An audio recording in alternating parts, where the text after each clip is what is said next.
Morning, calling the October 24th, 2025 meeting of the Cuyahoga County Convention Facilities Development Corporation to order. Julie, if you could please start with the roll call. Debbie Berry. Here. Jeff Epstein. David Gilbert. Here. Deb Janik. Here and almost there. Raji McClue. Here. Trevor McAleer. Here. Michael Obi. Here. Rashonda Smith. Alton Safer. Here. We have the phone. Thank you very much. We have in our packet, everybody should have in their packet, so the July 25th minutes. And those have been distributed before for review. Do we have a motion to approve the minutes of July 25th? So move. Second. All those in favor say aye. Aye. All those opposed? Minutes are approved. From there, do we have any public comment? Anybody signed up for public comment? No public. Thank you very much. We have a bittersweet moment today. Jeff Epstein, as many of you know, has left us to lead the Port Authority. And we want to recognize Jeff, and the board has prepared an appreciation award for him. I know he's not here today, but Julie will make sure that he gets it at the Port Authority. We want to recognize years of service, dedicated service, and he's been an invaluable member of this board, and we will miss him dearly. We, however, as I say this, are lucky to have a person that our paths seem to always want to be together. Bonnie Tewan. Bonnie Tewan, who I've had the honor and joy and pleasure of working with for years and years and years in multiple capacities in public service and in the private sector everywhere. She's the Chief Operating Officer for the City of Cleveland, and we have her nomination here today for a vote, and we'll get to that at that point. So with that, actually, we do have an action item, so moving right along to the next, we have a board nomination of Bonnie Tewan Yes, we can never. to join our board. And I will move for the approval of the nomination to make it an appointment. All those in favor? Aye. All those opposed? Bonnie, welcome aboard. We're very happy to have you, and she's seated right where she belongs on that table. And with that, I'll move right along to Tim for the executive director report. Great, thanks, Raji. Bonnie, welcome. Good to have you with us. Good to see everyone today. Just a few notes to keep us on schedule here. First update is the 2024 audit is being completed. We've gotten communication from the auditors to schedule a meeting in early November. You'll all be invited to that, where we'll be able to see those results. They'll be closed by the 28th, so something get that information in, we'll share it and plan accordingly. Second item on the list is market updates. Obviously, we've had a really, really good year thanks to the team at ASM, Legends, and Levy. They have also been working closely with the groups that were previously at the IX Center for looking at 2027. They've made really good progress in those dates. I know there's some communication out to the public, but the team's done a really nice job of finding the dates that work for us, and we'll continue to look at those issues or opportunities rather. The renovation has finally been closed out, but we have gotten the bond interest. Thanks, Bob and Jeff, for your help with that, and the arbitrage has been settled in the final stages of paperwork for that to get closed out. And then this year, we marked the closing of some really big projects that have been ongoing. Number one is Superman. The plaza has been complete. It's been a big hit. Every day goes by, there's someone out there taking pictures and recording. The bird film has been done. I've been in touch with Lights Out Cleveland to track those results. They will have more information on what that's done after the migration season. And then you'll see capital projects shortly that have been completed. Okay.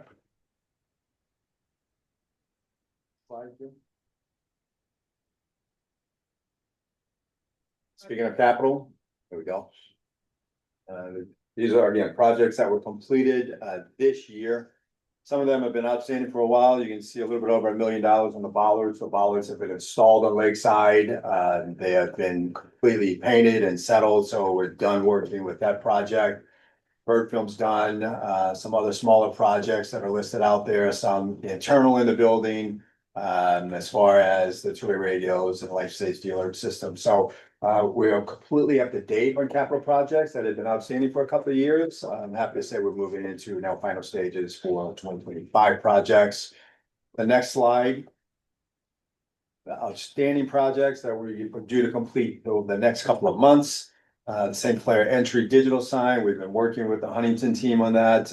We're close to getting that installed.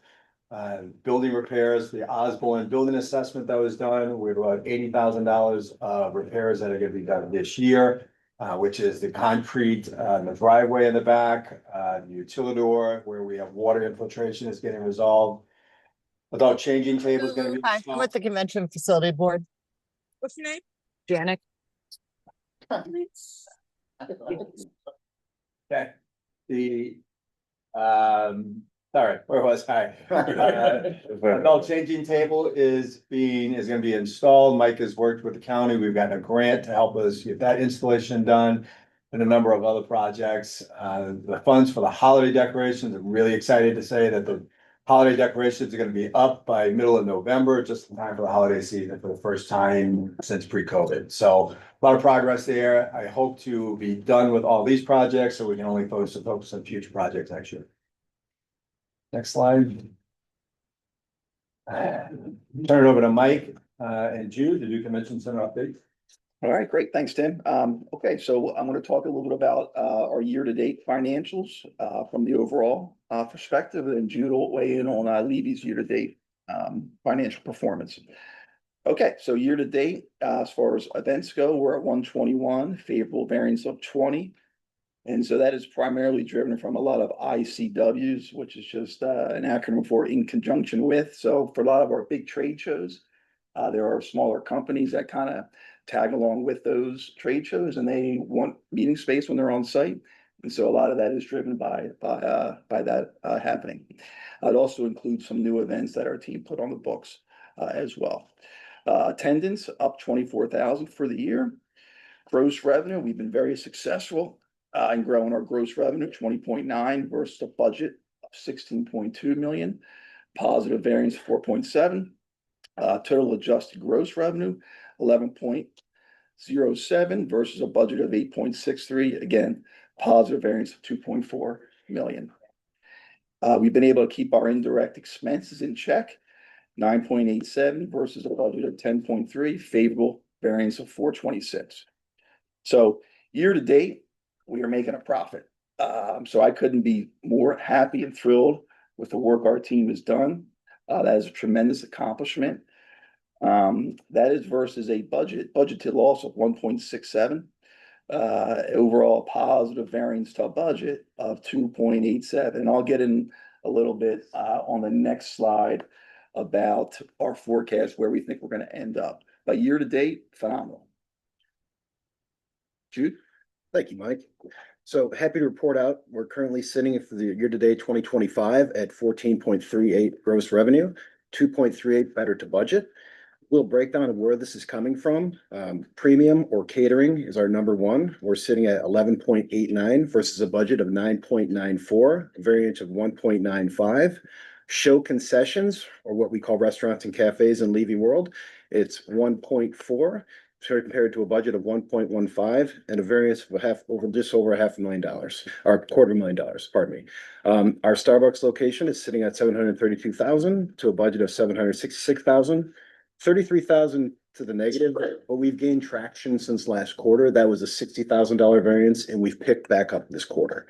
And Bagel Boulevard, happy to report out, we're sitting at $348,000 plus in revenue to a budget of 135,000. So that's a positive variance of 213,000. So you can see the breakdown, and we're very happy with the Bagel Boulevard performance. And it just turned 1 year old today. Happy birthday. Yes. Okay, okay, we talked a little bit about where we're at right now. Where are we going to finish up for the rest of the year? Let's get into that. So events, 149, again, positive variance, trend continues. Positive variance on the attendance side. Gross revenue. Positive variance, total adjusted gross revenue, a very favorable positive variance as well. Indirect expenses, we continue to keep those in line. Positive variance of 140,000. So for the end of the year, we're forecasting to have a deficit of 419,000. That's versus a budget, an original budget amount of 3.16, favorable variance of 2.74. This was the number one financial performing year in our 12-year history. So again, it's also coincidentally the highest. We had the highest occupancy percentage within our exhibit hall. And so what that does is when you have those exhibit hall events, that really allows you to really drive those ancillary revenue spends, more exhibitors, or parking, internet, electrical, and audio visual. So really gives us the meat and the foundation to build around. So great year. Go ahead. So I would have one, if not a question, maybe a recommendation if you're up for it. One, all this is spectacular. I think that to me, would we be able to on this in the future, just, I don't want to overcomplicate, but break down events just into two categories, primary local, primary out of, so, because I do feel like events in and of themselves, if they're all local, aren't as much to the purpose of the building. It's just, I think the overall number is absolutely important because of the bottom line but to your point, Mike, I love the fact that you said it was the busiest time on the floor, which Right. indicates, those are the kinds of things that are bringing people from out of town, even spending a lot more outside the building. economic impact. Yeah. Absolutely. We have a slide later on about that. Oh, We're good. showing the Right. impact this year on economic impact. So next slide. So just some more color, if you will, to the performance for this year. We had NABJ, AP Reading, National Urban League, and Dam Safety. Those four events alone exceeded our net income, our event net income by $1 million. So those four in particular drove a lot of this tremendous financial performance, and primarily driven from food and beverage. However, we made tremendous gains in IT, and so many members of this board several years ago, you'll recall, we invested in our wireless internet infrastructure. So, carry that forward 3-4 years now, we just reaped the benefit of that tremendously this year.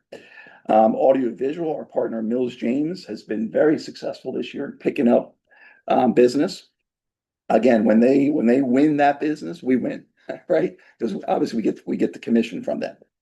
And then Edlin Electric, also with David, with the occupancy very high in the exhibit hall, they were able to drive a lot of revenue from electrical orders. Strategic alignment. Really, we made sure we paid close attention to capturing every available dollar. So we have a great exhibitor services team. They're the ones that take the orders in from exhibitors. We made sure they were going out there aggressively pursuing revenue and capturing it and being proactive with pursuing. And then obviously with the Levy Legends joint sales strategy, that also got traction this year and has paid off. Our sales team, 85 events. So when we looked at 10/1 of 24, what was on the books at that point in time, they were able to put in support with Destination Cleveland, 85 events on the books as well.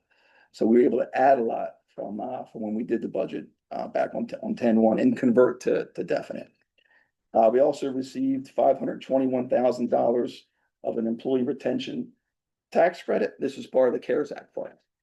So that was a nice Christmas gift, if you will, or holiday gift.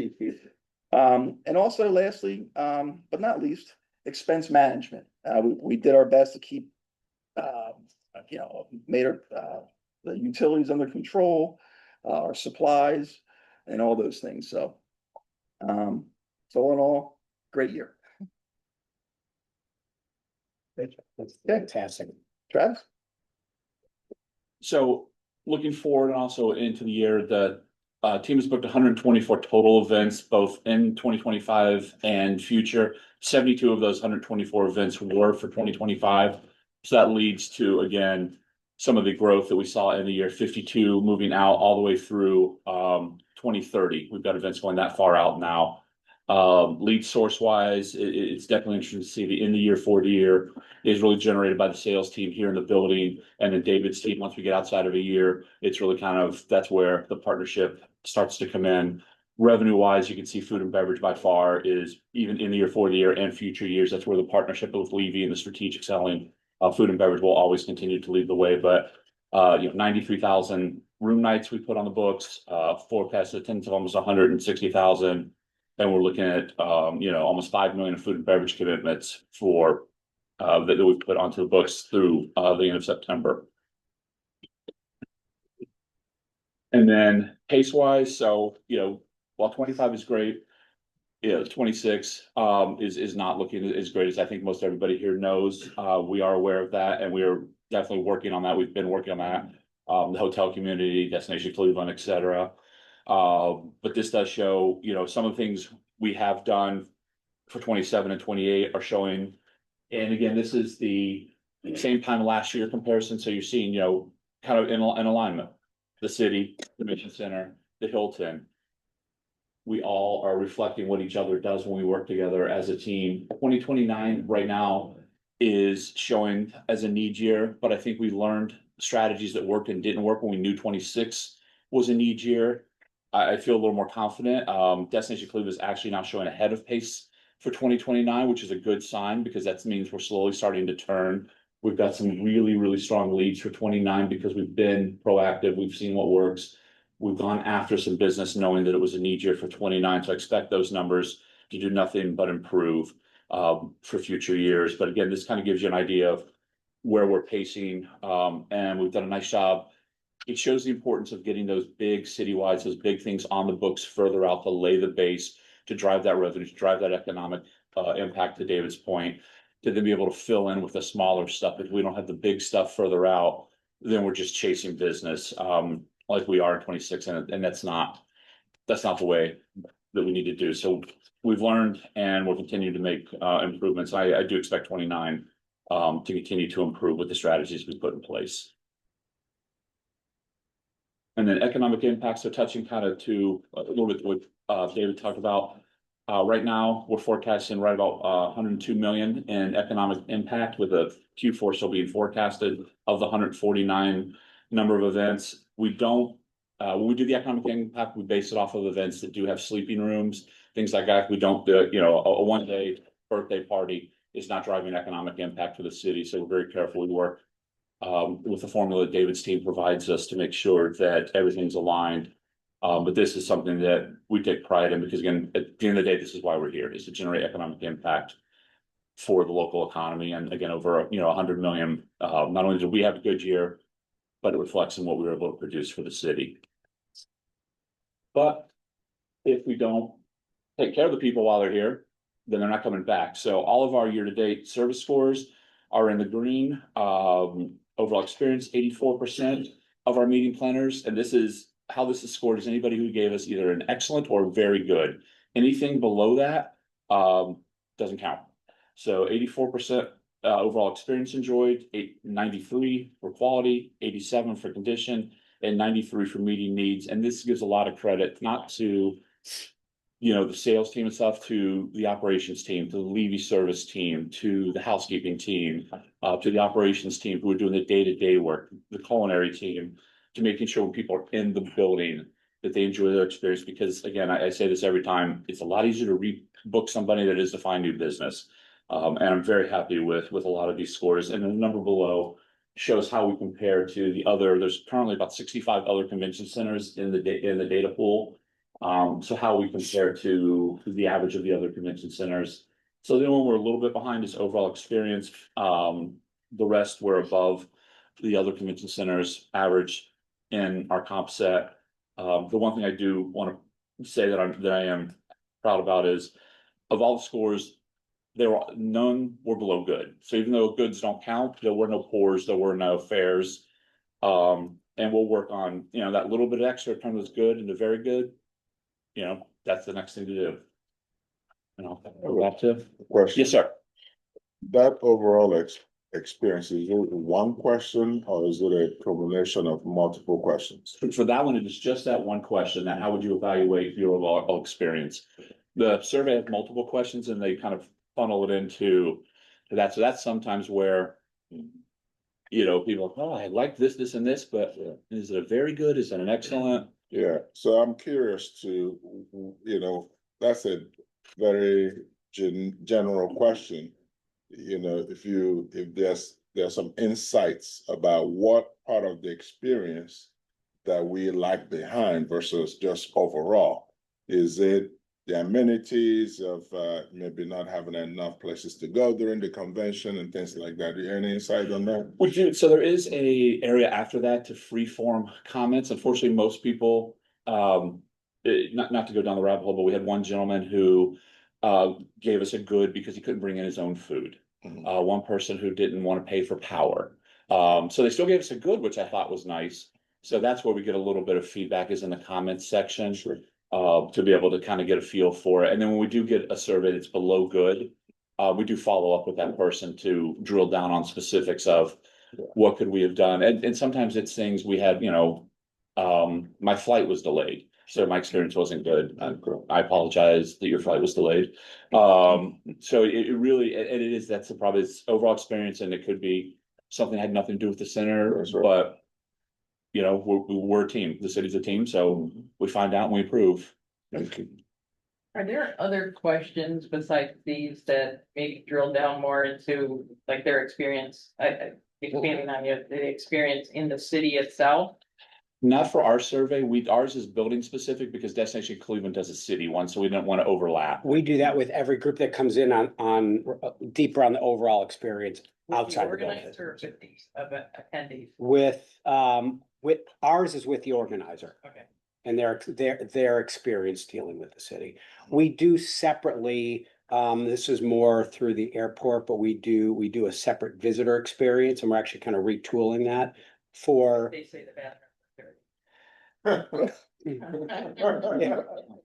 We send all the, Bonnie, we send all those to you if they do.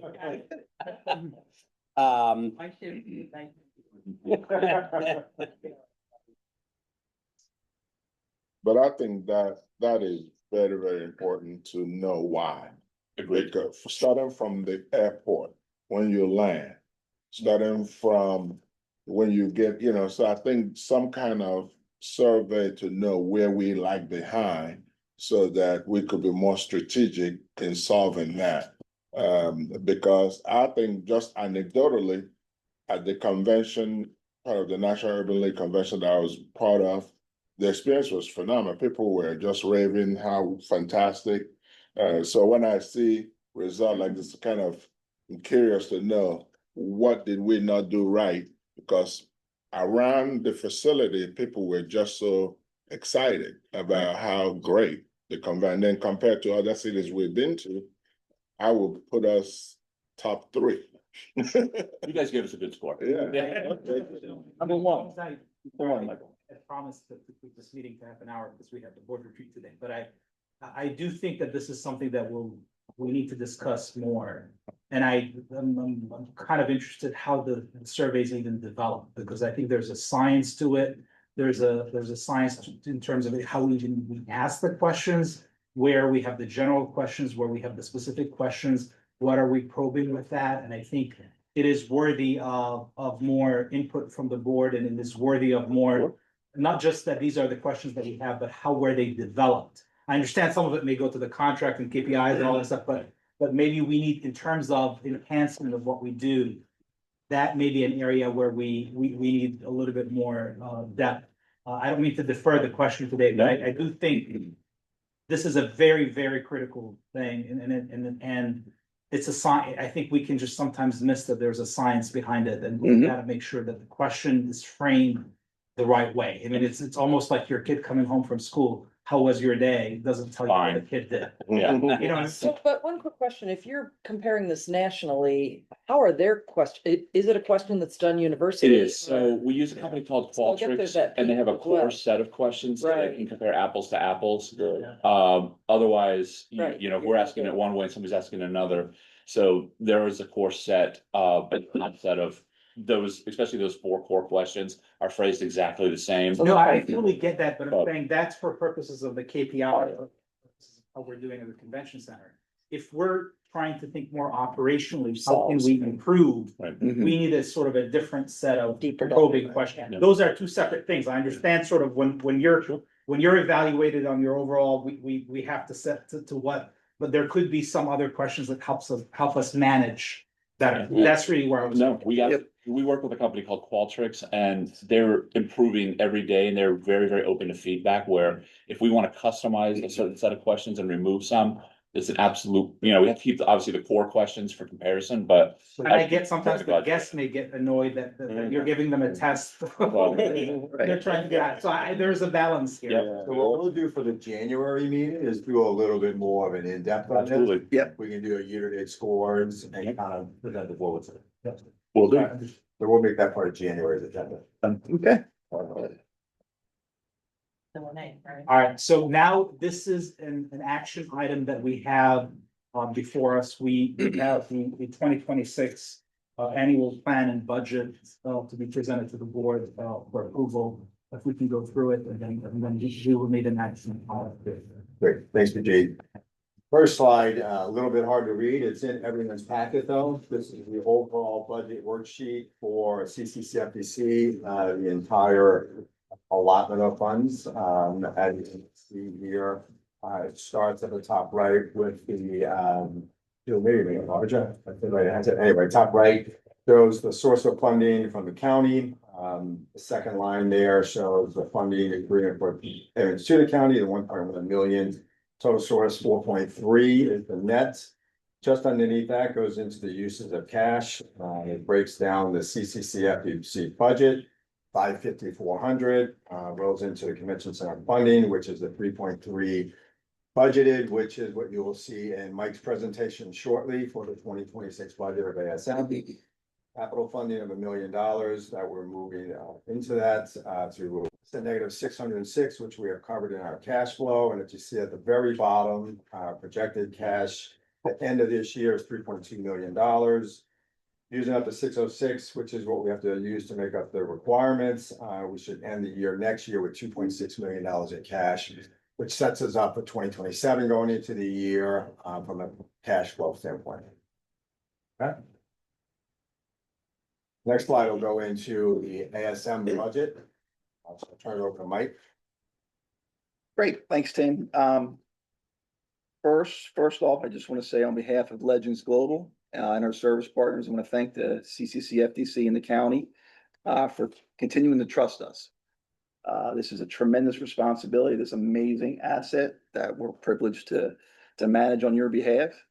And we're thrilled. Our teams come to work each day, focused on creating memorable experiences and driving economic impact. So just wanted to say that really quickly. So thank you. So annual plan. So followed a little bit of a different process this year.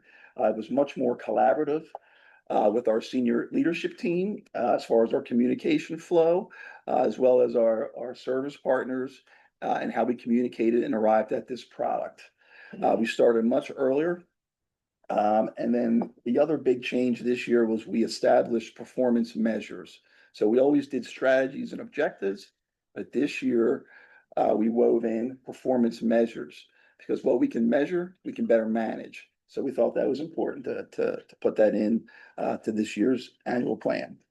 All right, by the numbers, 125 events, 118,000 room nights. I will say that 118 is going to be a stretch. So that is aspirational for us.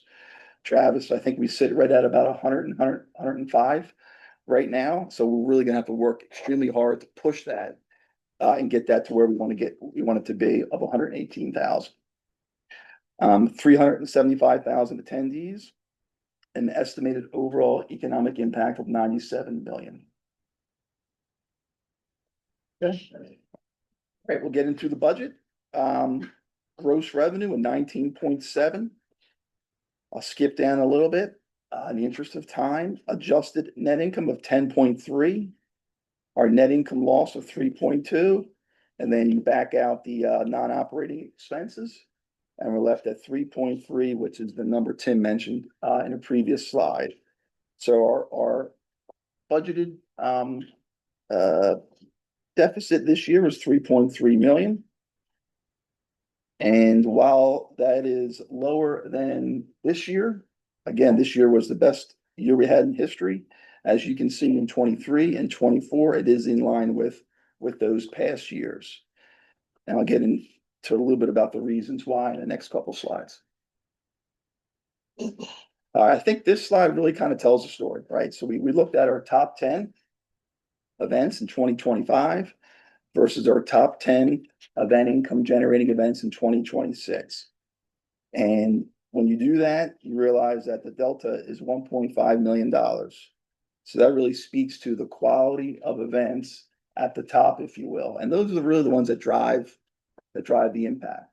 When you layer that in with the exhibit hall occupancy being down, there just was not the framework, or we're not seeing the framework to be able to drive the same growth that we had this year for next year. Also, in even years, we don't have Global Polymer, so that's the rubber division, and then PMTS. Those two alone generate significant revenue for us. They come every other year. So. Do they go somewhere else in between, or are they just in every other year? Rubber does a small conference, not as machine heavy on the even years, and PMTS is just in every other year. They don't do a even year conference. Okay. Next slide. This is actually a definite booking pacing snapshot in time. So we looked at on 10/1 of 24 for this year, how many definite bookings, fully executed agreements we had on the books. And then we looked at 10/1 earlier this month, what we have on definite on the books for next year. And working down for this year, we had 57 events, 7.1 million. Now we were able to grow we were able to go from 7.1 all the way to 10.9 this year. That's a growth of 3.7 million. On the books for next year is 49 events. We're budgeting an event net income of 6.5 and growing it to 9.4. So a $2.8 million growth. And we look at this as this is really our risk, right? And we were able to do the 3.7 we were able to do this year, really is attributable to those 4 events we mentioned earlier. Also, which is NABJ, Urban League, Dam Safety, and AP Reading. Additionally, AP Reading, now that we have history on them, we're budgeting at that higher amount. So that ability, that opportunity to grow it, we already know where we can get it to. So we're budgeting that higher number now. Mentioned this before, the exhibit hall occupancy is down about 10 to 12% for next year. And again, that's a significant, that puts you at a significant disadvantage to be able to generate revenue. Any questions on the budget? So this is something I just want to make sure. I know it's been shared with the board before, and I know Tim has been available to answer any questions, and may have talked with each of you individually on this.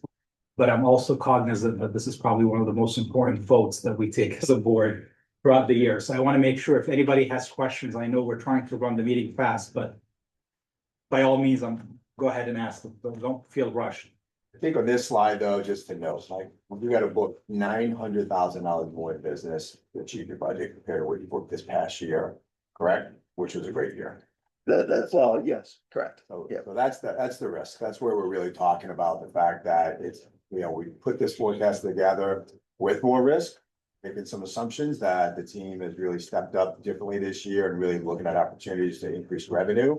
So there's risk out there. They don't make it, it changes all of the calculations that we'll be managing monthly. Again, I think the same cost controls are in place. I think the same sales efforts are in place. think everything the teams have done with the support of the corporate offices to really make sure that we're achieving this number is where the efforts start today. You know, so they walk out of here, they're just looking at this and I've got to focus on that. So yes, there's risk out there. We knew 2026 was going to be an off year, and I'll be talking about that more a little bit later today. Just want to mention, so there's two ways to get to that growth, right? It's growing what you have, and then it's going out and finding new. And so Travis is going to get a little bit into in the next slide about our ground game, if you will, and how we're going to go out and find new business in the year for the year. So working with the Levy team, we're really, and this isn't, we're not starting it tomorrow. We've already been doing this. But we know we get people to this building, we close. So increasing, you know, the experience when somebody gets to Cleveland, when somebody gets to this building, the experience when they, you know, come in for a site, come in for a FAM.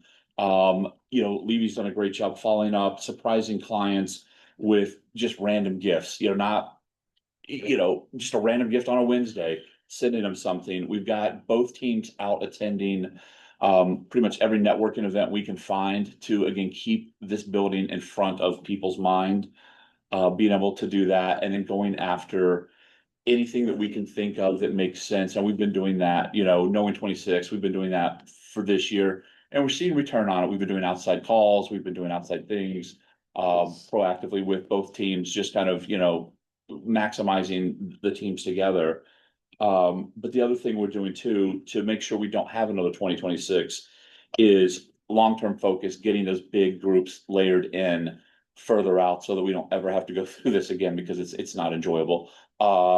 Is you really working on getting the people with, you know, David's team, Gordon's team, to find those opportunities that make sense, get them to Cleveland, wow them on the site. We get the one shot, let's get that right. And when we do food with Levy, we find, as I think everybody experienced this morning, when we feed them, we close. Levy really, food's the most important thing for most of these conferences. And if you're spending $300,000-$400,000 on an event, we want you to try the food. We want you to see what your experience is going to be like.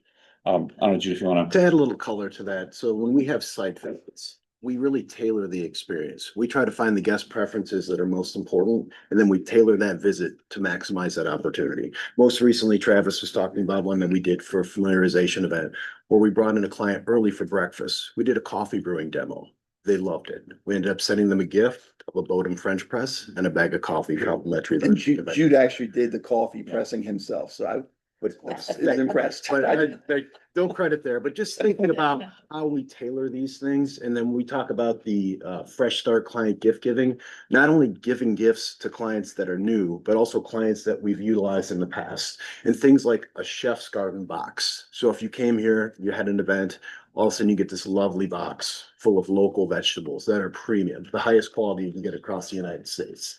And then truly making a joint effort to attend these events and networking events together as a team. I was able to attend one with Craig Thompson.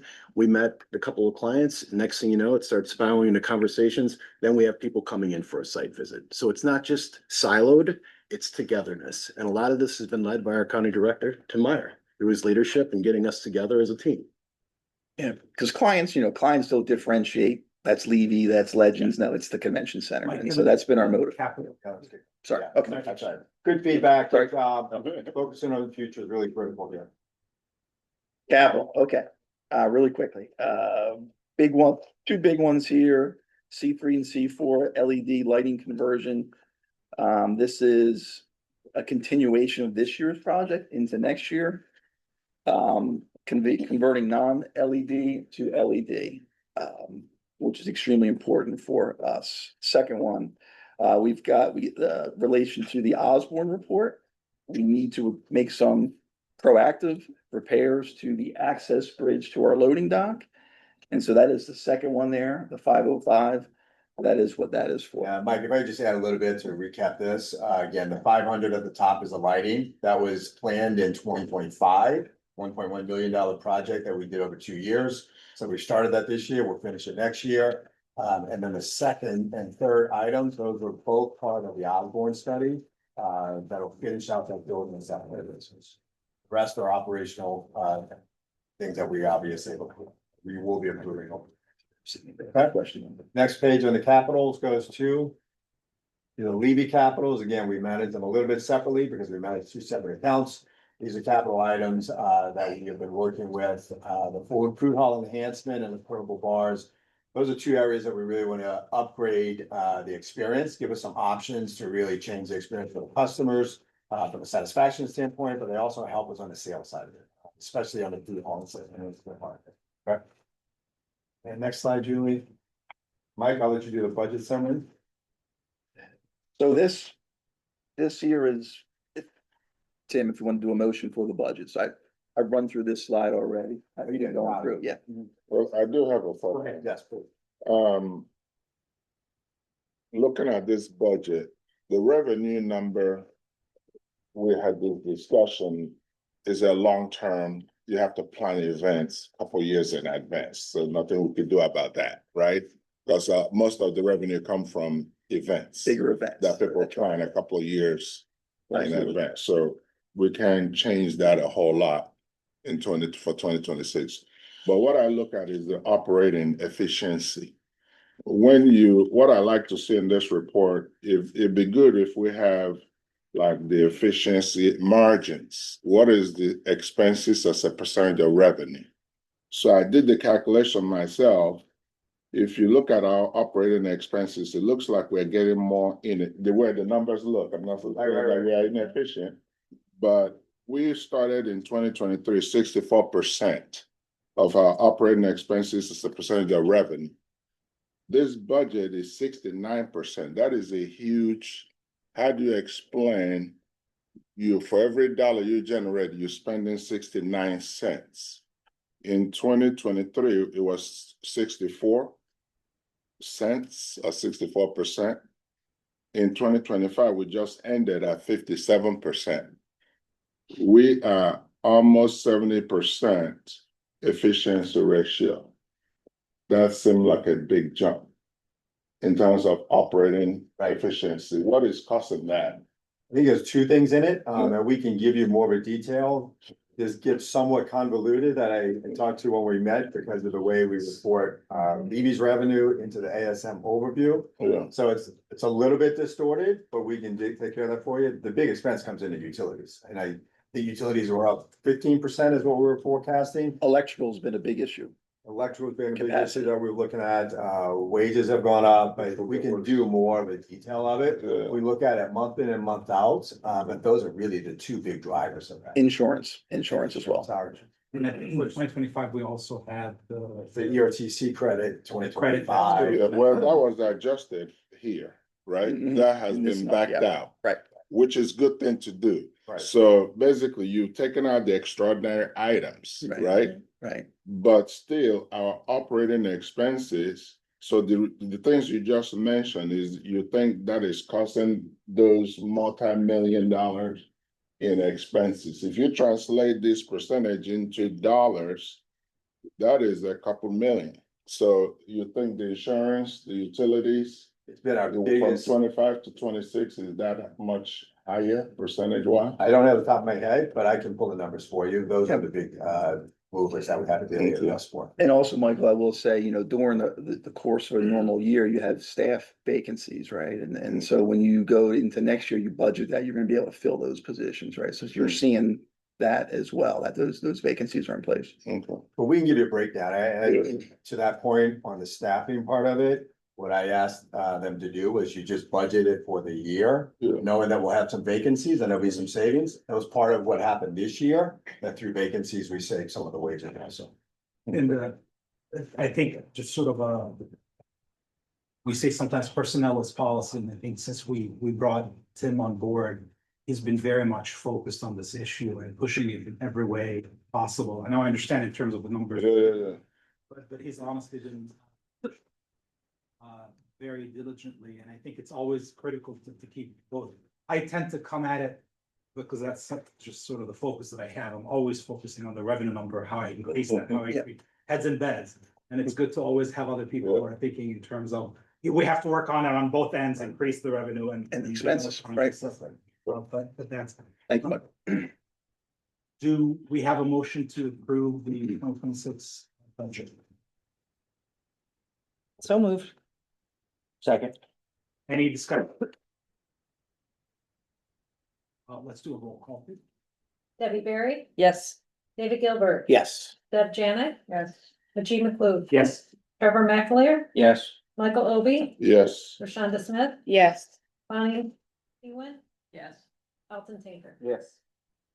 Thank you very much. The budget is approved. Go ahead for the next. All right.